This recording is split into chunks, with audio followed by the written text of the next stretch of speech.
All right, welcome to another episode of Corner Memoirs of the Service Industry. And this week we welcome Nick Gingold of Craft Media Solutions to the show. Nick runs a social media marketing team. They handle a handful of bars and restaurants and some breweries in the Los Angeles area. And I wanted to get his perspective on the role social plays in running a restaurant and a bar. I think now more than ever, it's important that we're getting our message out there in a clear and concise way. And teams like Nick's and companies like Nick's and Craft Media Solutions is a great tool that we have to help offset some things off the plates of running a restaurant. And from what I've seen and working with Nick in the past, he does a fantastic job handling multiple accounts. And we talk about the role it plays and the fact that it's really just a return on your investment and how you spend your dollars wisely, especially now in a COVID time where every dollar we spend matters more than ever, to ensure that we are getting the message out about safety protocols and about what we're doing creatively to try to stand out amongst the crowd. There's a couple audio issues. Unfortunately, in this episode, I couldn't work around. I usually try to cut around them, but some of them I just couldn't today. And it's the cost of doing business over Zoom, unfortunately. So please bear with me. I know it's not the norm. But yeah, I just want to give a disclaimer. But anyways, I'm rambling as always. Without any further ado, let's get into service, shall we?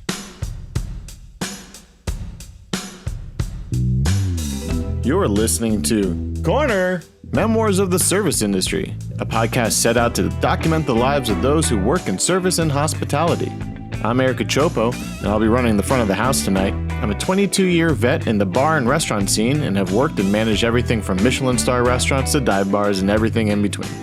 I'm sitting down with members of our industry to talk about why they love doing what they do and share some stories along the way. Around every corner is a new story, a new hire, and a new experience. All right, Nick, how are you doing?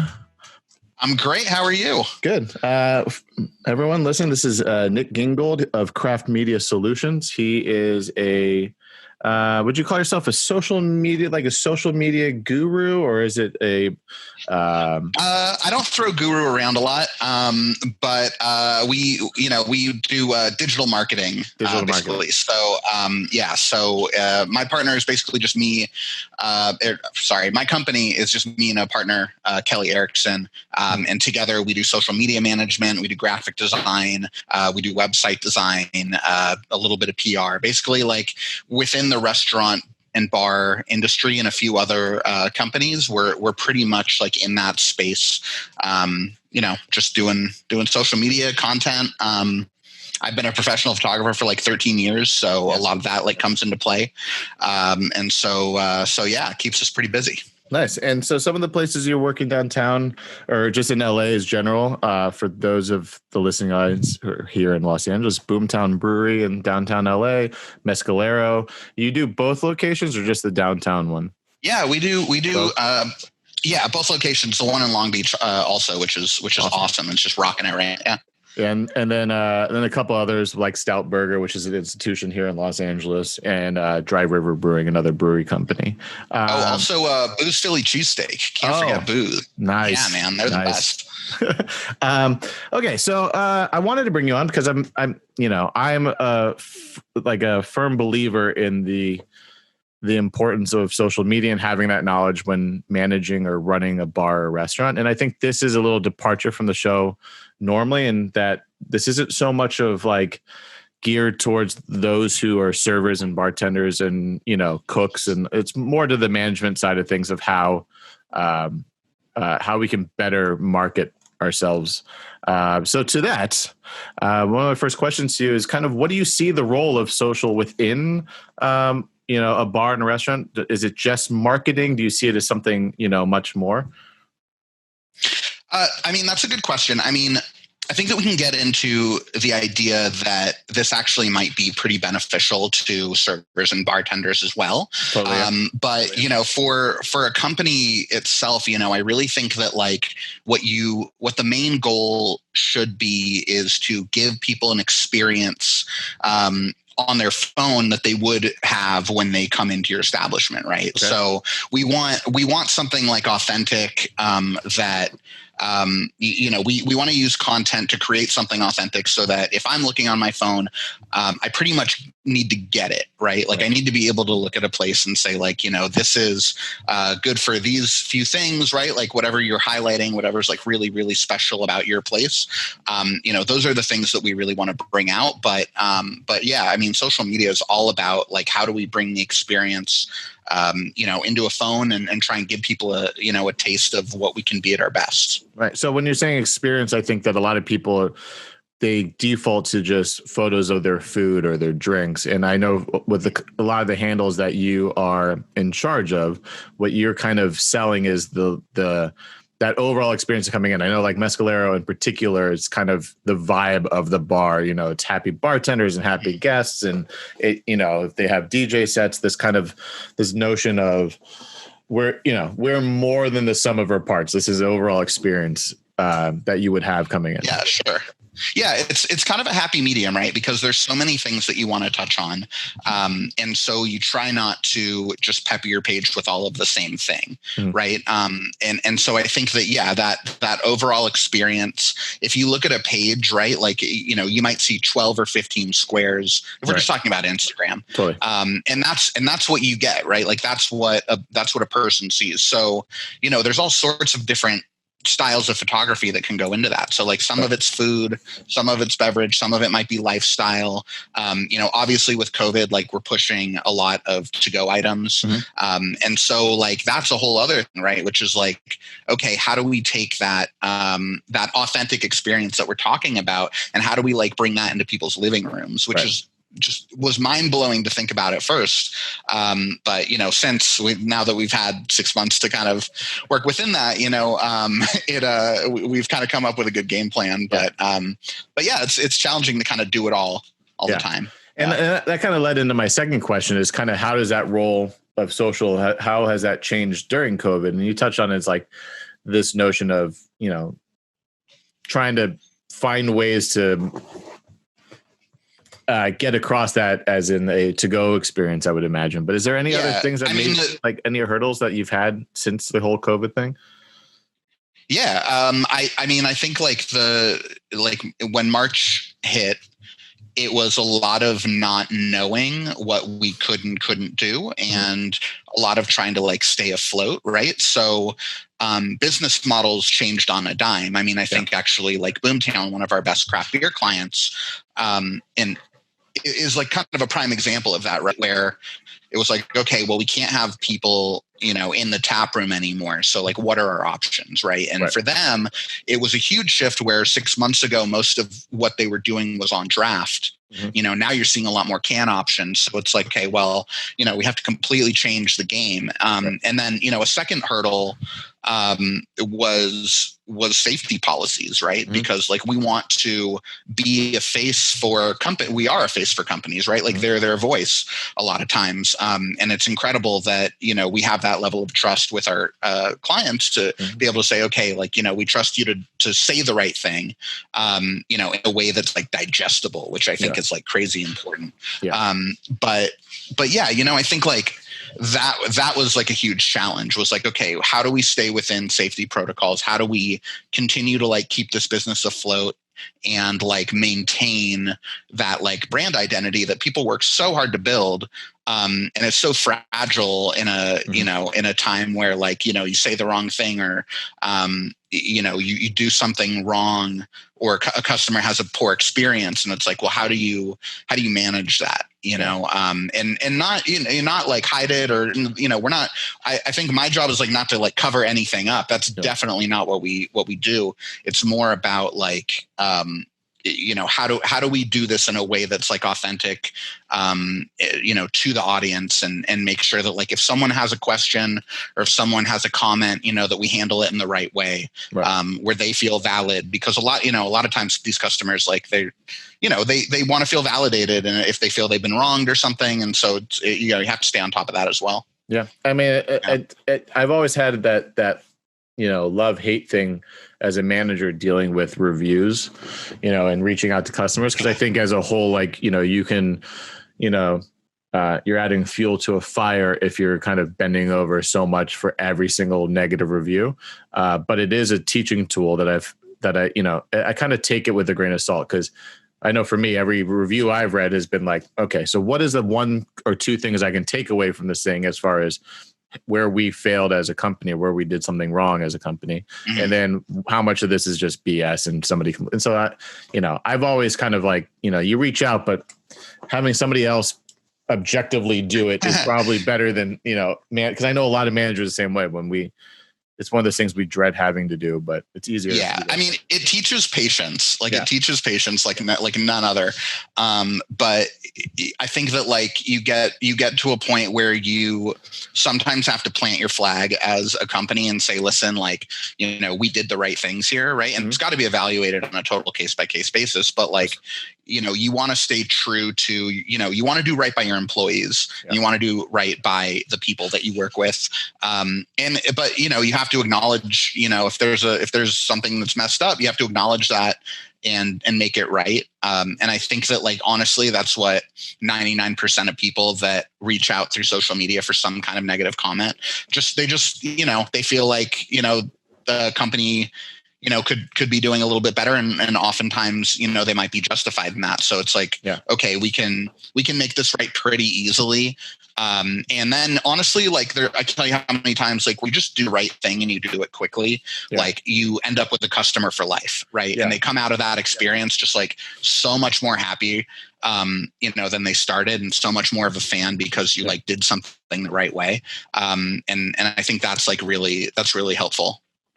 Yeah, I agree. I think it's. I was listening to another podcast, and I wish I remember this guy's name, but he is a far superior. This guy is like the director of operations for large companies, and but he kind of made the correlation between, like, remember in grade school when you would hand a note to someone's like, "Do you like me?"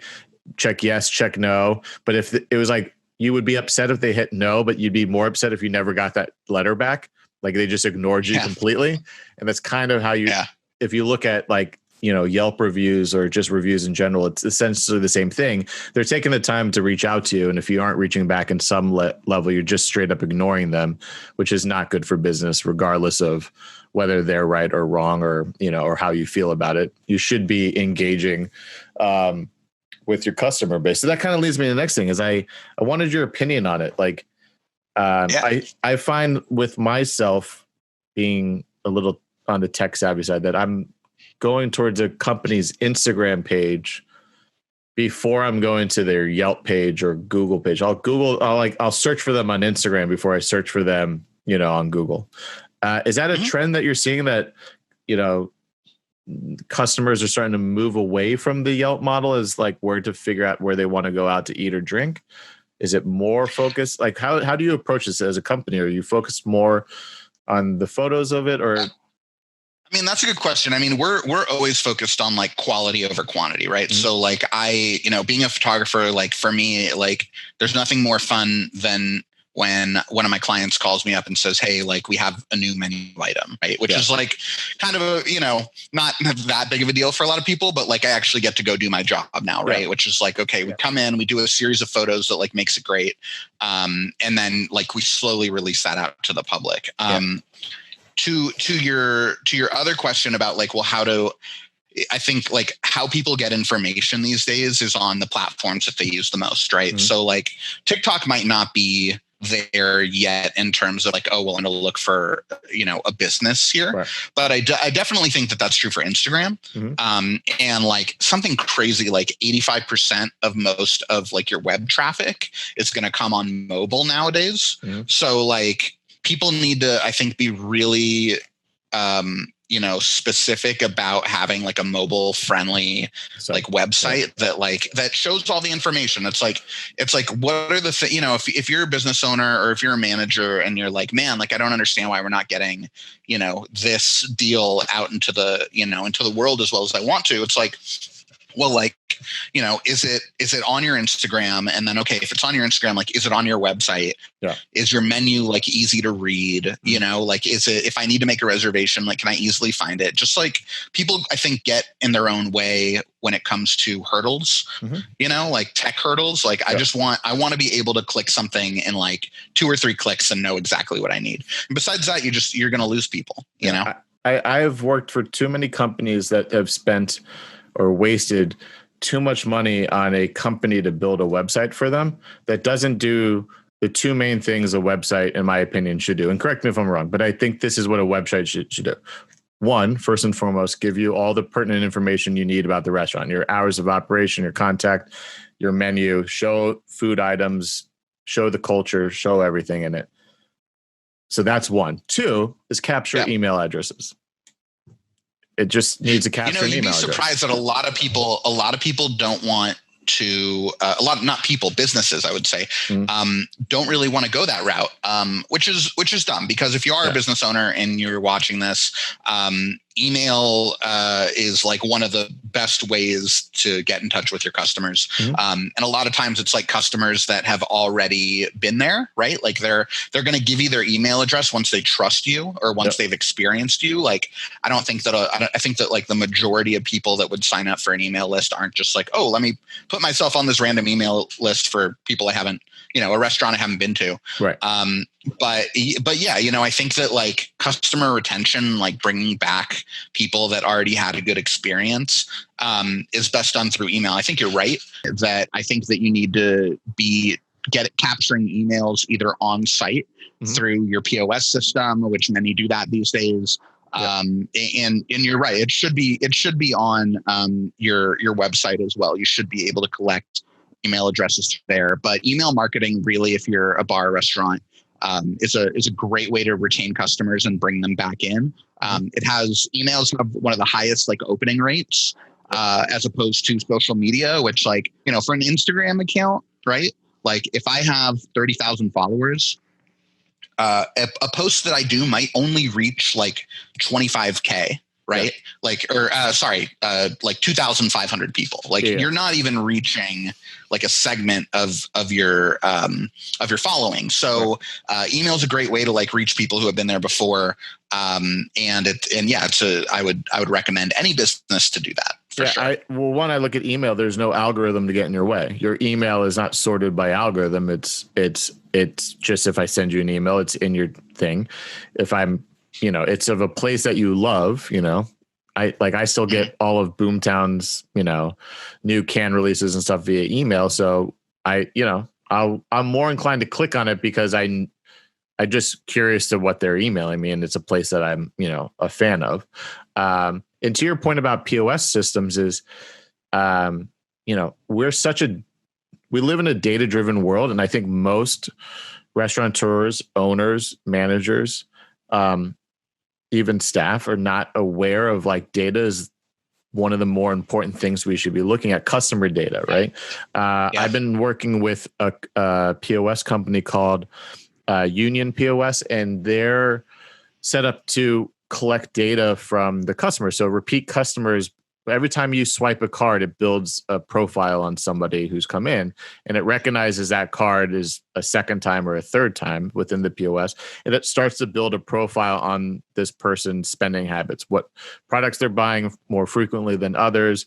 So it allows you as a manager to then curate an experience to them. So if they come in, a couple times a month and get the same drink, then that drink is something you can go, all right, I can offer you something different. I can give that to you. I can, you can better, we're all supposed to keep track of our regulars as managers, but at the same time is your interaction sometimes isn't as prevalent all the time with everyone who comes in, or they might come in on days that you're not there, and they come in on a day that, on a day that you are there, and these guys happen just to be regulars on your days off. It allows you to have knowledge on it. And another one too is Wi-Fi access. I think Wi-Fi access needs to be there needs to be a gateway to Wi-Fi access with an email login, just because then it allows me to capture more emails of my guests, track their behavior, how often they come in, use my Wi-Fi service, and then market directly to them. I think direct marketing.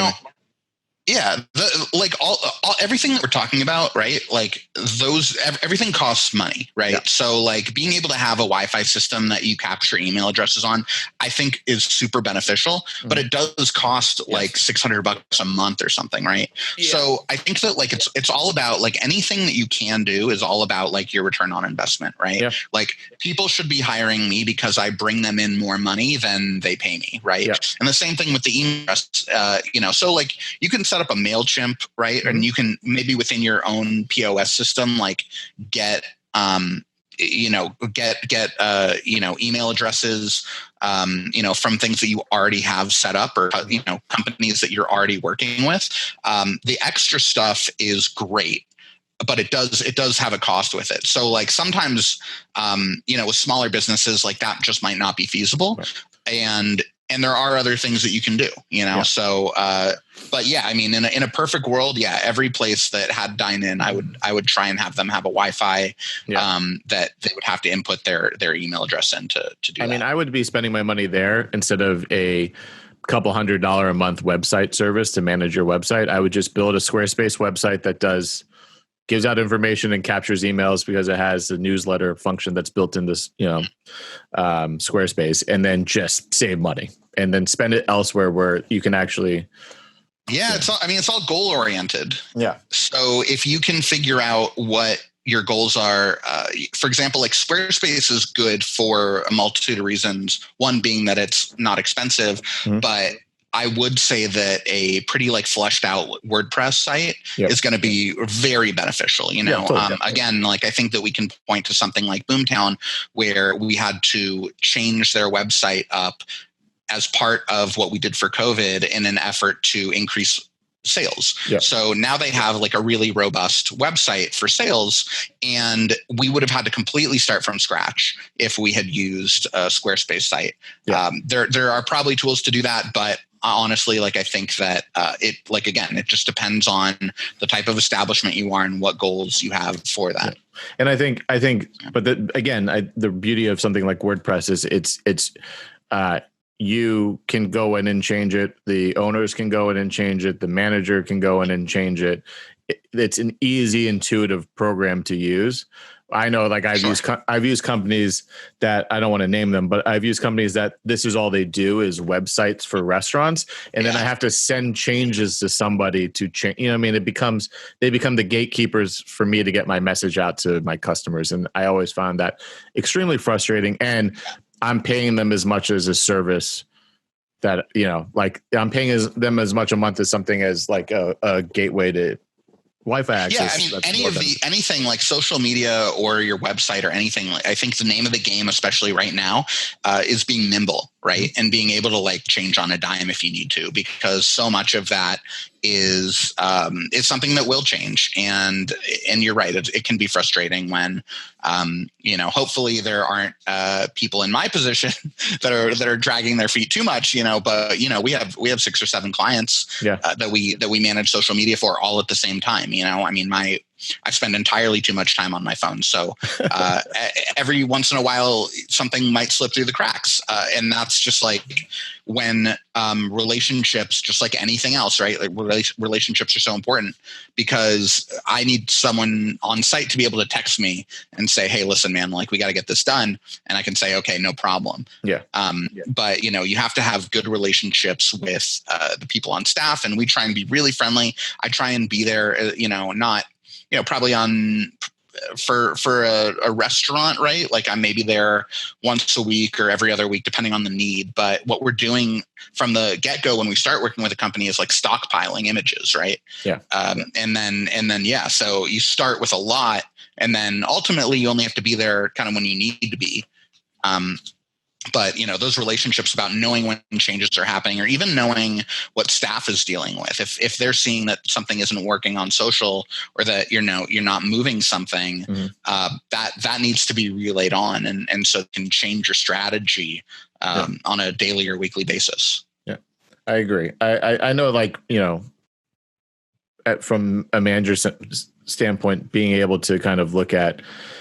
Because you have access to it. Like I, as a manager, always had access to the social, because you need to monitor, because people sometimes direct message you, and I can't expect my social person, if I was lucky enough to have one, always be there. Cause like you said, you're managing a bunch of clients. I can't imagine if somebody's direct messaging via Instagram on Boomtown at like 2:00 in the morning, you're going to get it, but I might be up at 2:00 in the morning. And yeah, I mean, I do handle all the messaging.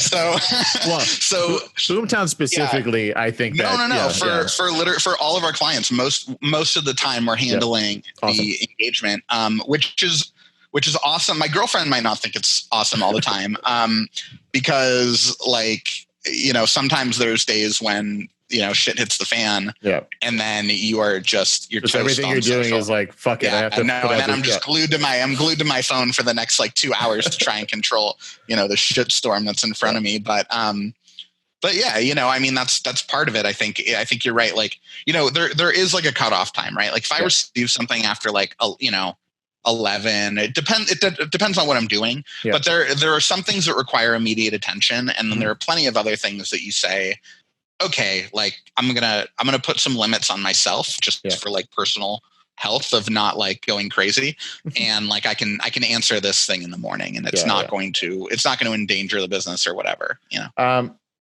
So do you just like have owners or managers at places you work who are just like overstep in your eyes? Like you're like, let me just do my job, and just completely cut. Like we don't want to cut anyone out, but there are times where I think that we have like messaging and again like diplomacy down maybe more than some service industry workers that like you and I have both been around. So I do think that there's a good time and place to talk about boundaries and who's managing what. I think communication is like the biggest thing between what I do and what staff on site does, because I think that there can be, and we've seen like, muck-ups before where it's one of those situations where you don't want two people commenting, because then it's like, well, who's this person on the other end talking to? And you're halfway through a conversation, but they might be saying the wrong thing, or you just want to like try and establish those boundaries. I think that I've been doing this for like 6 years now, so we have like a pretty good understanding of how to handle like 99% of situations. Right. And so like for me, that's where I'd rather be at the helm, and I'd rather be crafting the responses. But I understand that one of the hardest things when we get started with a business and we take over their social media accounts is that there's a trust issue with an outside company coming in and being that voice. Right. And so again, why relationships are so important in this is being able to like make that happen really quickly, where you can say, hey, listen, like I'm going to run the first 20 posts by you before I post anything, because they're nervous that you're going to like totally mess it up. Right. And they should be. I mean, I get it. Like they poured their blood, sweat, and tears and bank account into this. And it's like, okay, we're going to hire this person that, we've never worked with before to try and be our voice. And that can be a scary thing, but, there's certain times where you got to call on professionals, and, in the beer world, it's like, you don't really want the brewer, like doing much more than brewing, right? Like you don't want the brewer handling that. And in a restaurant world, like you don't necessarily need the GM to be wasting his or her time on that. And so it's one of those things where like, okay, now we can outsource, like we definitely can do that. So, do you find like with, before COVID, when the world was, everyone was out and about, is it something like maybe like stories is like, like something like I take a bar like Mescalero, they have a DJ that comes in, maybe it's not an event that you've been hired to come in and document. Maybe it's just like a run of the mill Wednesday, but the vibe's really good. How does that break down if they want to document the night via the stories or something like that? Just kind of like, because I feel that stories are getting more viewer retention than a post is these days. Like, how does that work as far as you've been hired to handle this company's social and their marketing, but this night's really awesome. They also want to document that. Do you have like advice that you give them? Or is there like a cheat sheet on how they document it? We do give a photo guide out to our clients that I guarantee you no one reads, which is great. But, I think one thing that like is great about stories is that 24 hours they're gone, right? Doesn't matter. Yeah. So as long as you don't post something like really inappropriate, of course. Right? Like if you're talking about the good vibe, we want that documented. Generally what I do is I give my business card out to everyone working there that I know. And I have them send me a text message with videos, photos, whatever. Okay. And I tell them like, hey, listen, like I just want to be that gate, right? That is between just the raw footage and what ends up on the feed. So, send it to me. And I'm like, listen, it could be 11 o'clock at night. Things are really awesome. Send it to me, right? Like I might not post everything that you send me, but at least like have some kind of communication with your social media team to be able to have that as an option. Unless, right, like it's a manager situation who also has access to the account and you're kind of tag teaming it, in which case I would say like, absolutely, like go ahead and post those. For us, it's just a little different. I mean, I hope I'm not coming off as like too much of a control freak with these accounts, but there's sometimes we're like, yeah, I don't trust the bartender to make the right decision in terms of like, and nor should you, my friend. No, yeah. I mean, listen, I mean, yeah, but I think it's important because it's the notion is that with any marketing, right? And essentially this is marketing. Social is marketing. It's advertising. It's selling the brand of the company. Yeah, it's just more frequent. Yeah, with any marketing, a clear and singular voice is how you get your marketing across. And it makes sense that you want to be the gatekeeper, and you should be, because I agree. I've worked, places where like sometimes too many people are posting at the same time. I know like at the last place I worked, the owner liked to post some stuff and it's not what I would have posted because we didn't have a social team. And vice versa. I would post things that he was like, not, didn't want. And I think that having a singular vision for how you present your. Yeah. I mean, it doesn't even need to be, like one person. I think that, as long as you have like a calendar on who's in charge on what days, that's another thing that we do sometimes when we're splitting it and we're only doing like part-time management, right? But they still want to do posts on those days that we're not on, right? Great. Yeah. We would consult them to try and keep up with the quality of images and videos that we would do. But otherwise, right, it's like, okay, well, if they have Wednesday, then Wednesday is theirs, right? Sure. I want them to post, as long as the other kind of facet to all of this that we kind of touched on earlier was like, you don't want to be posting the same thing over and over. So if I post a margarita on Tuesday, like please don't post a margarita on Wednesday, right? Like try and make it something different. And I think that those are pretty easy rules to follow that like most people can do. So kind of sticking along the theme, but switching gears slightly, say a company starting out, they don't have a social team, or a company that's been going for a while and they want to improve what they're doing. Do you have any any key things that management or ownership should be doing to help improve their engagement? I think what people just look at like likes as engagement, but to me, in as you can speak to, like engagement's really just that, like comments and or maybe reposts or that. Is there anything there's no magic bullet. Of course I'll say that. But the things that I find important are that when you're growing your followers, right, you don't want to just become Instagram famous for the sake of being Instagram famous. Like I can buy, I'm sure, right, like 100,000 Instagram followers, of course, and have shit engagement because none of them are your target market, right? So what I think is really like important is that you grow your following organically, even if it's small. Like those people are going to pay attention to you a lot more than anything else, and they're going to engage with you, and they're going to see things that they like. So we try and engage with like the location, I think, is very important. So if you're in downtown LA, like what are some other downtown LA things that like you can get involved in? And what are other accounts that you can look at and try and, not copy or emulate necessarily, but what are things that are working for the area, and how can you be involved in your community? I think that that's really important. And then, the second thing I think is quality, right? Like, I think quality content. I see like way too many just really shitty pictures. Like, our phones are incredible. They take great pictures. Like, I don't, like a few simple tricks and we could make everything so much better. Yeah. But so quality is like important. Your food, or put it by a window. I'm tired of seeing. Take everything during the day. Like, don't take a single photo at night. Like, everything just in the day, please. Like, with a nice soft, like some light coming in, man. Yeah. Like, it's like all you need. But yeah, so there's quality, there's engagement. I mean, growing your fan base, I think, is what most people want to do, but I hope it's done in a substantive way that gets butts in seats. Because ultimately, like, there's no point in doing social media if your only point in doing it is because you're told that you have to. Mm-hmm. That doesn't help. We try and do things that are goal oriented.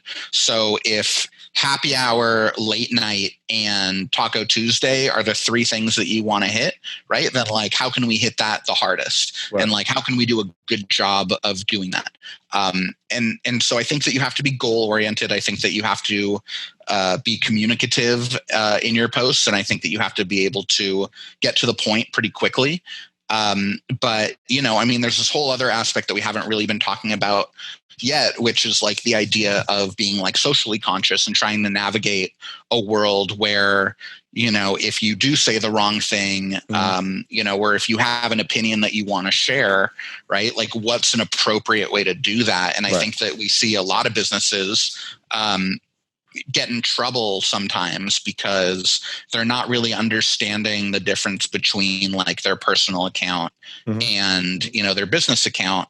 And so that can get messy, and I understand like wanting to plant a flag. It's tough. It's tough times right now, man.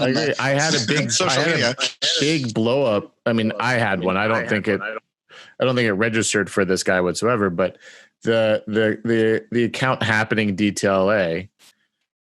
I don't know if it's one person who runs it or a couple people, but somebody one night just went on a conspiracy rant about COVID.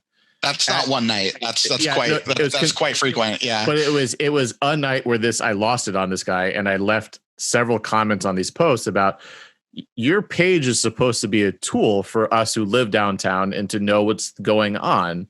This isn't productive to what you set out to be. You can change. It's your page. You can change whatever the fuck you want to be. But like your thesis, your launch pad was, we are going to tell you what's happening in DTLA. None of this is helpful. Like, all of us who live and work down there are out of work, and we want to kind of know what's going on with the city. We want to know what's going on with unemployment and keep us informed of pertinent information instead of playing me clips from Plandemic and shit like that. It's just like, yeah, that's tough, right? Because I think that if you have a really strong opinion and you find yourself with, I don't know how many, 100,000 followers, let's say, right? Yeah, it was a lot. You have like a pretty like decent amount of range in terms of your posts. I think it's a tough situation because you're right. Those things don't always like mesh very well. Yeah.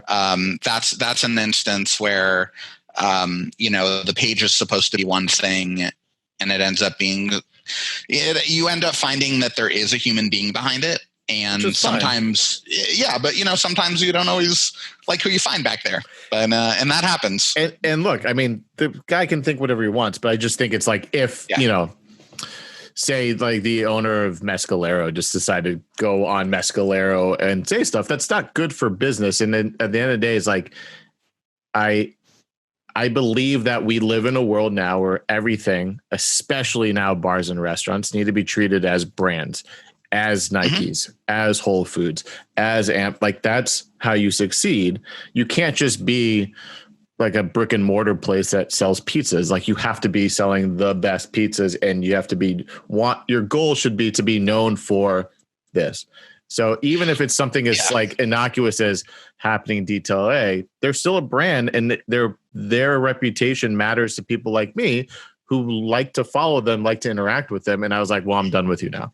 And well, that's the thing, is that I think that sometimes also that's where people get in trouble, is where they get their news from people that are not unbiased journalists, right? Yeah. I am a big fan of unbiased journalism. And so when I look at like an account like that, right, and it just so happens to be a person that has, really strong opinions and uses this wide audience that he has in order to put those out there, and then I think you start to realize, okay, well, like, where am I getting my news? How am I getting my news? But he's not even a business. Going back to your point on about if that happened on a restaurant, right? Yeah. Like, I think the goal should be professionalism in what you do. Yeah. And so, for us, like, sometimes that does mean taking a stand, in being there for your community as much as your community has been there for you. Yeah. I think that, like, that's really important, especially nowadays, that, like, these businesses recognize that their clientele is made up of human beings who are political and who things are important to them. And I don't think that you want to do anything that's like lip service. I think that you want to make, you want to do right by your customer base. And I think that you want to do right by your community. And I think that there's an opportunity to stand with them in a very genuine way. And so, we try and work with our clients to say, okay, well, what does that mean to you?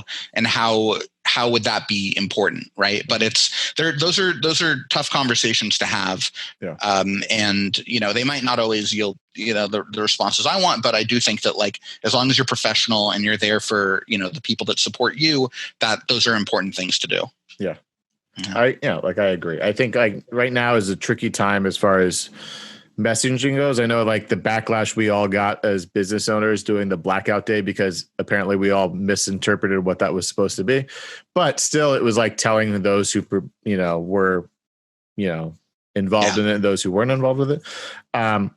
But, I look at it now, like, with marketing of restaurants, because we aren't getting butts in the seats anymore, not to the levels that once were, and we have to get creative. So anything that you've been looking at of creative ways on how businesses are marketing or selling their products, like Mescalero, for example, being that's so much a heavy, like, sit down at the bar, drink, tequila and mezcal, get some tacos, get some, food in you. Yeah. I know that they've been doing like cocktail kits. Like, are you as a social, team, are you involved in that as far as how they're packaging, marketing, and putting together these things? We end up being involved in it, which was an interesting progression, because ultimately you do gain the trust of your clients, where it becomes more of a partnership, where you're like, okay, what can we do? And you're involved in these emails all of a sudden with management, because you're a part of the team. And I love being a part of the team, and I love being able to help small businesses out. Like, that's why we started this in the first place. Right. In terms of COVID, like, it's great. I think that Mescalero can be open again with limited seating, as long as they follow the right procedures. Right. And that really helps. I do want to put out there, because this is kind of timely, that LA breweries are not afforded the same rights, even though they would be doing exactly the same thing. But the powers to be, I don't have it in front of me, but I believe it's like the LA Board of Supervisors does not classify breweries, even if they were to bring a food truck in. Apparently, a lot of this has to do with having a commercial kitchen. So you can be open right now with a limited capacity outside if you if you have a commercial kitchen that's giving food. But if you're a brewery and you can bring in a food vendor to do exactly the same thing, you are not allowed to be open right now. I am all for, health and safety is my number one thing. We're taking this very seriously in my household. And I will say that it is pretty unfair that, like, these businesses that have hundreds and hundreds and thousands of employees in LA alone, right, like, cannot be open and doing exactly what restaurants are doing. That being said, back to your question. Sorry for that. Had to go on the bully pulpit for a second. I think that, like restaurants need to get creative. I think we tried a lot of things that didn't work. For example, like Questlove goes on Instagram Live and does his like DJ sets, right? And we tried to do, and they last like hours and they're awesome. Right. Yeah. And he was like the star of the lockdown for me. But when we try to emulate that, right? We tried to do that for Boomtown once. We tried to do it for Mescalero for a while, where we would bring in some of the DJs, in an effort to kind of how do we bring that experience home to people? How do we take the experience they would have had at the bar? So we're doing mezcal kits, right? Like they'll do a mezcal sampler that they send to your home. Right. And we were like, okay, well, how do we pair that with like the vibe, the music? So we tried to get DJs involved, and honestly, like the viewership on those is just not what we want, right? Yeah. And I think a lot of it has to do with the platform. Like, I don't think that a lot of people are going to sit on one Instagram page for an hour and listen to a DJ set and not tinker on their phones for that whole hour. Yeah. Right. So I think that some of it is we've learned what works and what doesn't. But cocktail kits to go was a huge one for restaurants. I think that saved alone a lot of people. At Mescalero, we actually, I think, got a pretty good jump on that for downtown. Yeah. And I think that really helped in terms of getting the word out that to-go options was even available in a place that traditionally had done no to-go business. Yeah. And that was a kind of a big driver. So that, I think, was like a huge help. Yeah. I wish more restaurants were doing pantry items too. Like this notion of, if you can make it in-house for your restaurant, then you should be bottling it, packaging it, and selling it on your website through your to-go platforms as a pantry item. Because like if you're a restaurant that makes pasta for in-house for a dish, you should be doubling that production and selling that as dried pasta or fresh pasta to your to-go, to offer that experience. Because, I would much rather support a restaurant that I love and buy their pasta fresh for my cooking at home than necessarily to buy that dish and it comes to myself and at home and it's cold. It's not as good. That was another aspect I think that we had to look at, was making sure that experience is replicated in a way that's like qualitative, right? And that's hard to do. Yeah. But you're right. I think pantry items are great any way that places can do this, because it's so hard hitting, and it's just gonna, I think it's gonna drag on and on for a lot longer. And it's just like, it's whatever leg up these places can get while being safe, I fully support. And we encourage our clients to be creative. Yeah. Going back to your the comment on breweries, because I agree with you that breweries are different than a bar, but I think a lot of these people are lumping them into, I think the underlying issue is that it's not even an issue. It's just this point of view that when you're at a place solely for the consumption of alcohol, your visit tends to be 2 times to 3 times as long as if you're going to a place to eat food and also ingest alcohol.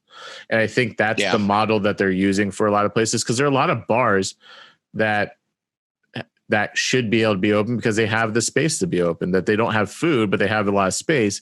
So if space is the issue, but I think it's the longevity of visit, which is really where they're looking at.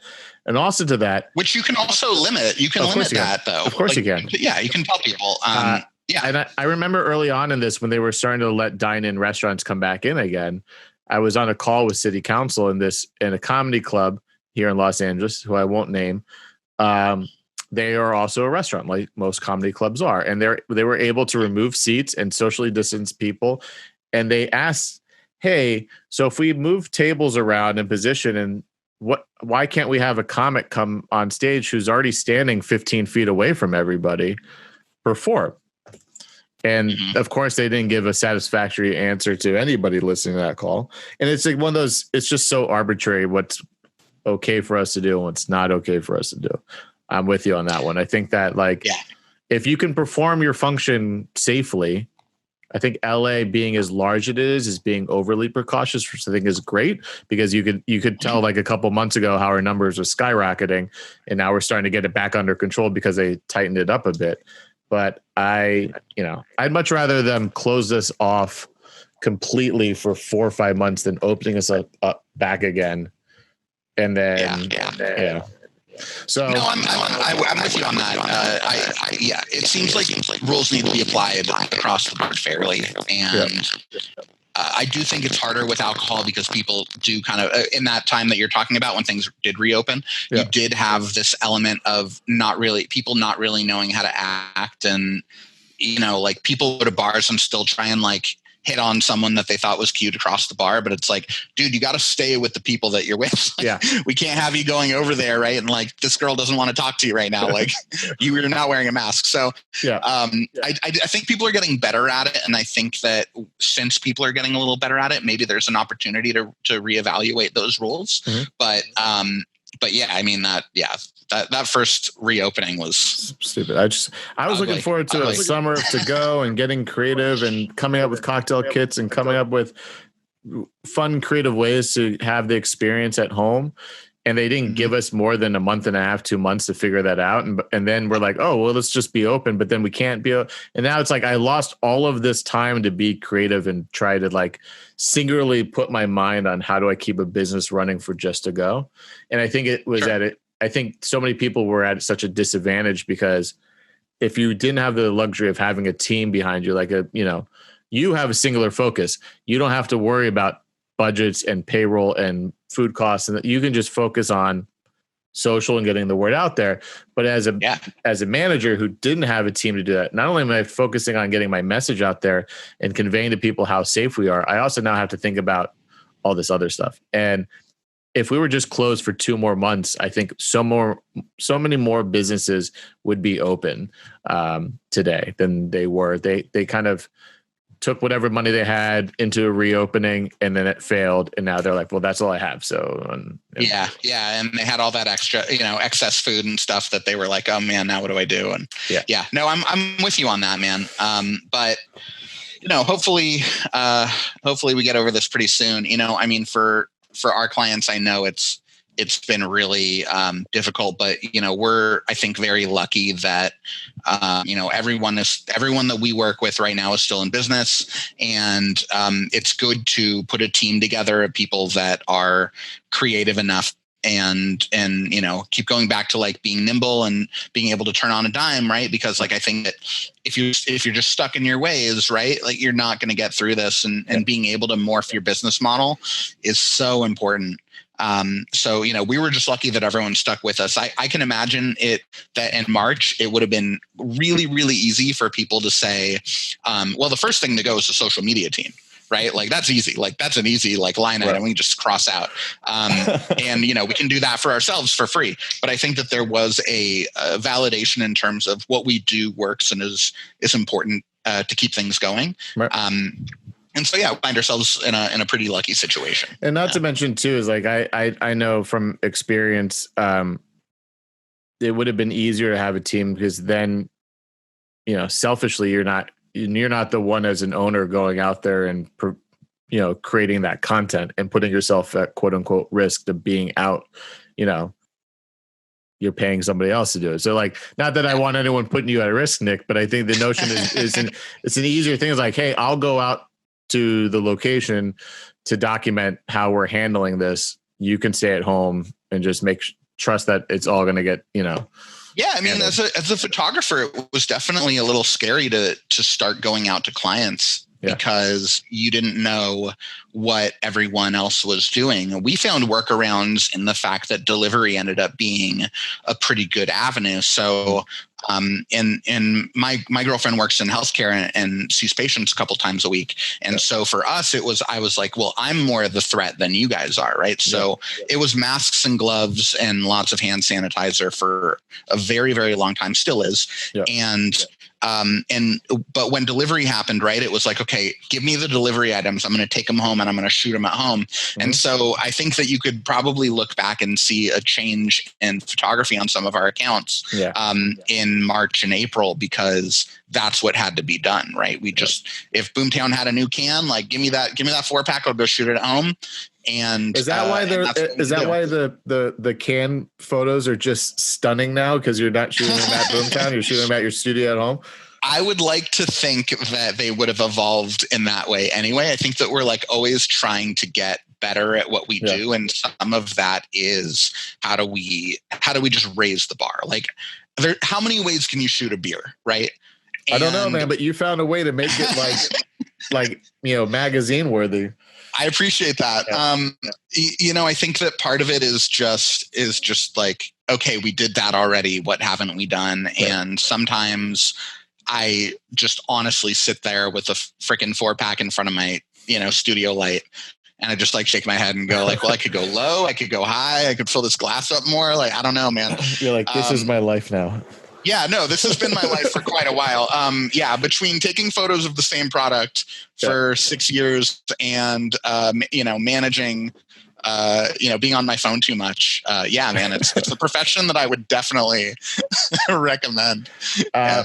So I love it though, but I wanted to ask you just one question, but we've been on such a great tangent that I want to kind of go back to like tips and tricks, I guess, for people. I know one thing that I was looking into, when I was running Clayton's, one of the things that I was doing and trying to play around with how to better target my advertising on Facebook. And one of the things that I found that was being successful was essentially like advertising within a radius of like not targeting it to anyone specific, but just targeting to anyone who's in this radius. And I looked at it as kind of like turf warfare because I realized nobody was doing it in that sense. If I looked at like just try to trigger the algorithm by searching happy hour detail A or something like that, just the notion of I wasn't being triggered by nobody's advertisement. There was a handful, but it wasn't like being bombarded with it. But this notion is like you can, if you're on Facebook and you're just in an area near someone, you can still see a sponsored post without having any affiliation to what they do or know anyone, So I was finding that to be somewhat successful before all this, but I didn't really let it run long enough because obviously we got shut down. But any things like that when targeting an ad, running it, anything you've seen that works better than other things? Besides hiring us. Besides hiring you, of course. Yeah. Yes. I would say that one thing that we try to avoid is just hitting that little boost button that's by the post. Mm-hmm. It's good, but we really focus and want to target an audience. So there's a few different things, right? If you know your Postmates range, right, you can say, okay, within 10 miles, and 10 miles is like practically like half of LA, right? I mean, you can get so sometimes less is more, especially in downtown, right? Where you could be like, okay, I can get a mile or 3 miles and get, 1 million people. And so I think that that's good. If you're a bar, right, it's like, okay, well, do we specialize in tequila? Great. Then I'm going to put tequila in there. Do we, obviously one thing that's very important for bars is to make sure that they're only targeting people over 21, because that is still a very big no-no. And Facebook is pretty good about catching that and saying, no, you can't do this. But it'll kind of mess up your ad. So you want to make sure that you're targeting the right age groups. But, we want to target things that people care about in relationship to the business. So, it could be tequila, it could be tacos, it could be Mexican cuisine, it could be agave spirits, whatever it is. I think I'm zeroing in on what Mescalero would do, but we don't really do that. I mean, sometimes we do it through Instagram itself, probably half the time, but also, if we're campaign based and we're really trying to get the word out there about deliveries, then we're going to go into Facebook's business management software, and we are going to use those Facebook ads to try and target people, that might not know about what Mescalero is doing. Right. And I just think that Facebook ads might have a national reputation right now of not being a little bit evil. Yeah. But I think that small businesses, those are the tools in your toolbox, and I think that you have to utilize what you have to reach the audience that you want, right? Because like we touched on earlier, Instagram is only going to give you a sliver of the audience that you've worked to, to reach. And so, depending on the campaign or what you're trying to accomplish, ads on Facebook and Instagram are a great way to further that audience. I think they're very helpful. Yeah, I mean, it's definitely a weird time, right? Because, Social Dilemma just came out, kind of peeling back the curtain of what social really is about attention. But I kind of always, I have a lot of friends who joke and they complain about like the system's rigged and the economy's bullshit and the stock market's only for the rich. And I go, well, if it's rigged and it's rigged and you're not playing in a rigged system, you're going to lose. So we know that social is manipulative. We know that it's about attention grabbing. It's about getting eyes on your product. If you're a small business, you should be doing exactly what the big businesses are doing because it works for them. If it works for Target and Taco Bell, it should work for you guys. And just, you have to kind of play within the system that's being built around you. Yeah. But it's like, we don't want to be clickbait, right? Like we're not trying to, So it ends up being this thing where you're taking the idea that like people want to support small businesses right now. Mm-hmm. And so all you're really doing is showing them what those small businesses are. I think right now it's important to be able to say, okay, I want to support my local brewery. Here's an ad that says, this is a local brewery. This is a beer or a picture of beer that looks really enticing. Mm-hmm. And how do I get that? Right. Because attention spans are so limited these days that you really have to be able to catch people, which is why, quality content is so big. You really have to be able to catch people with cool imagery. What I wish, and maybe you can speak for this, is what isn't there a cap of certain features on Instagram? So you have to have, was it 5,000 in order to do swipe up stories or something like that? 10,000. 10,000. So say you're handling a client that only has, if Instagram really cared as much, I just at some point just give this to all business owners. What is the difference between a $10,000? I mean, it's like if I'm, I have a business. This is technically a business. I want to promote this thing, and I have zero access to that. Yes, but I have zero access to a lot of things. I just don't understand why. It just didn't get opened up in the middle of the thing. I don't understand it either. I mean, we just started working with a new restaurant, Decker Kitchen in Westlake Village, that when we took it over, had about, I think 550 followers. Mm-hmm. And so it's okay, well, what do you do? Right. And so we've grown it over the course of a couple months. We basically doubled that, which is fantastic. Sure. But, reaching 10,000 is, it seems very, very difficult. And the algorithm's always changing on Instagram. So one thing that really sucks is that, you go through a month where all your posts are doing great and you're feeling really good about it. And then you start seeing this pretty sharp decline in likes and the reach of your post, and you're doing the exact same thing. And I think that that's what is a little tough. I get it. You don't want people mastering it to the point where they're taking everyone else out of the game. Right. But there is, it's just kind of it's not really in your favor that they do a lot of these things that they do. Yeah. But ultimately that's probably why they're worth, the trillions of dollars that they're worth. I guess. I mean, maybe one of many reasons. But it's not. Look, and I understand not ideal. I understand the idea is that the swipe up takes you to a link outside of the page, and they want to protect users from spam or viruses or clickbait or seeing inappropriate things. And anyone can set up a business account. It's just linked to a Facebook page that isn't necessarily have to be a business page. It's just a separate page than your personal page. So I can understand how it's some precautions, but there should be another way to verify that. I just think that it's such a great promotional tool. Even on my photography page is a business page, even about being able to take an image in the story and have you swipe up to my portfolio where I have a blog post about that, which you can see more photo. Absolutely, it would be helpful. It's just archaic. And a lot of things I find it's funny to say archaic when it comes to new technology and social and ever evolving technology.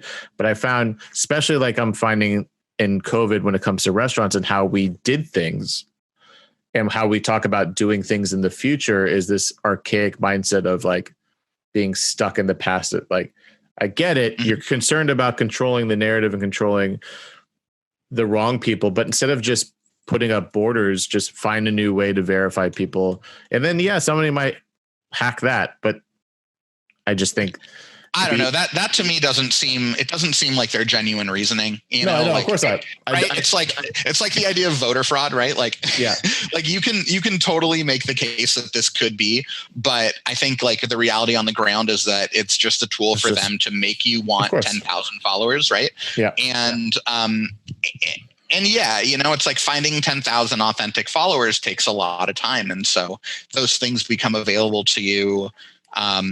And you want to use those tools as well as you can. Even that's the thing it's such bullshit, because even a celebrity who's genuinely earned their million, followers on Instagram because they're famous, if you go to their engagement and you look at the likes versus million, they're still in the like 1% to 5% range of engagement. Like, some are better than others, obviously, but like it's still this.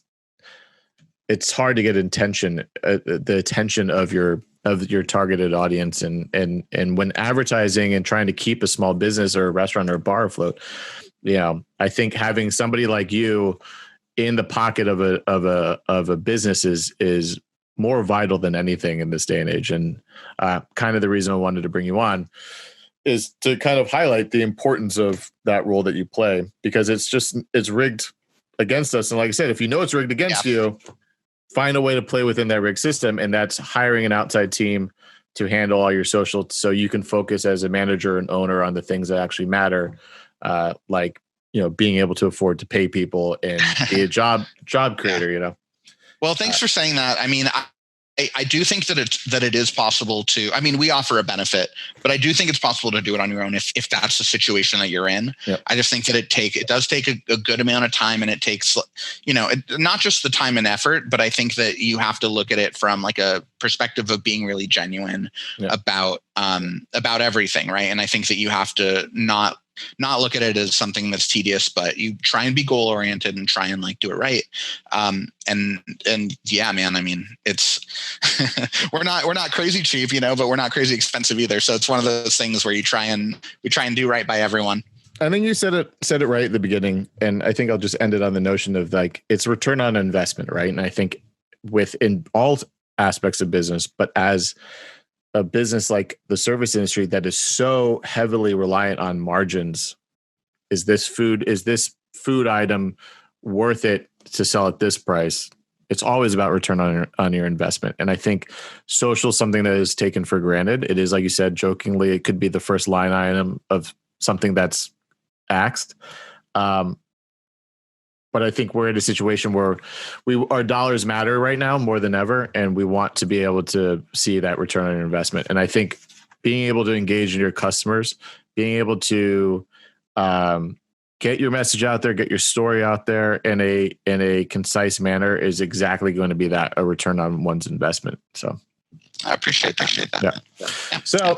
All right, man. Well, thank you for coming. This was fun. It was good to catch up with you. Yeah, dude, it was great. I hope everything's well. I hope everyone listening goes out there and supports their local bars and restaurants and breweries. Yeah, I just went to a place in Pasadena, Pearl. If you're in Pasadena, check it out. It was fantastic. Now there's a plug, but it was interesting. And the reason I bring it up, just as a fun aside at the end here, is that they were supposed to open a week after when the lockdown happened. They were literally supposed to open that like that. No. And then it was interesting. It was a place that I wanted to go check out because I knew a couple people who went to open that place up. So it was fun to go check it out. I enjoy eating on the streets. I don't, more than inside. I think it's very French and awesome, and I hope that it sticks around. But anyways, that was a cheap plug for them. Where can they find you? Craft Media Solutions? I'm at Craft Media _Nick, which is pretty easy. And, I think that's the best way to reach me. I'll keep an eye on any of your comment sections also. Nice. So if anyone has any questions about social media, we're here to help. So hit up Nick. Also, if you want to see Nick's great work, you can follow follow places like Boomtown Brewery and Mescalero. I wasn't blowing smoke. As another photographer, the photos have been awesome. And yeah, that will do it for another episode here of Corner Memoirs of the Service Industry. I have been Eric. Thank you, Nick, for joining us. And if you like the show, please leave us a thumbs up and a comment and a subscribe and a rating and all the things you got to do to help promote the show. I really appreciate it. Until then, we will see you next time. Have a good one.